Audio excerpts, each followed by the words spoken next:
இந்த ஆடி அமாவாசை அன்னைக்கு நம்ம தவிர்க்க வேண்டிய விஷயங்கள், இதெல்லாம் வந்து கொஞ்சம் பண்ணிடாதீங்க. அது இன்னும் தவறா போய் முடிஞ்சிரும்.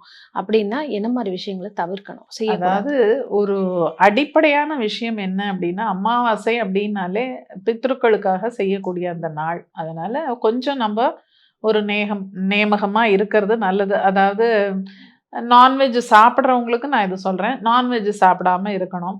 அதே மாதிரி அவங்க குளிச்சுட்டு நல்ல ஒரு ஆச்சாரத்தோட இந்த திதி தர்ப்பணத்த குடுக்கணும்.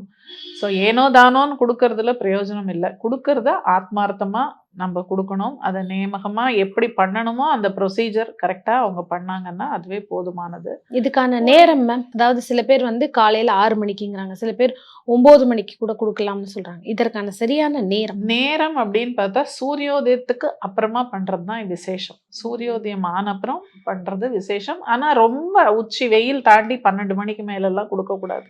ம். ஸோ அதுக்கு முன்னாடியே அவங்க தர்ப்பணத்த குடுத்துடுறது நல்லது. அன்னைக்கு சாப்பாடு, சமையல் அப்படிங்கிறது கூடிய மட்டும் வீட்லயே சமைச்சு, நம்ம பெரியவங்களுக்கு அதாவது காக்காக்கு சாதம் போடுறதுங்கிறது ரொம்ப முக்கியம். கண்டிப்பாக. டெய்லியே போடுறது நல்லது.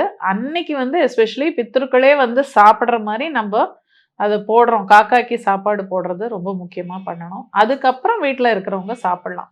முதல்ல காக்காய்க்கு சாதத்த போட்டு, அதுக்கப்புறம் இவங்க சாப்பிடலாம். ஓகே. அண்ட் சமையல்ல அவங்கவங்க வீட்டு பழக்கம் என்னவோ, அது பிரகாரம் அவங்க சமைச்சுக்கலாம். அந்த படையல் போடுறது. சில படையல் பேர் வந்து பண்றது, நெறைய பேர் அந்த முன்னோர்களுக்கு படையல் வைப்பாங்க.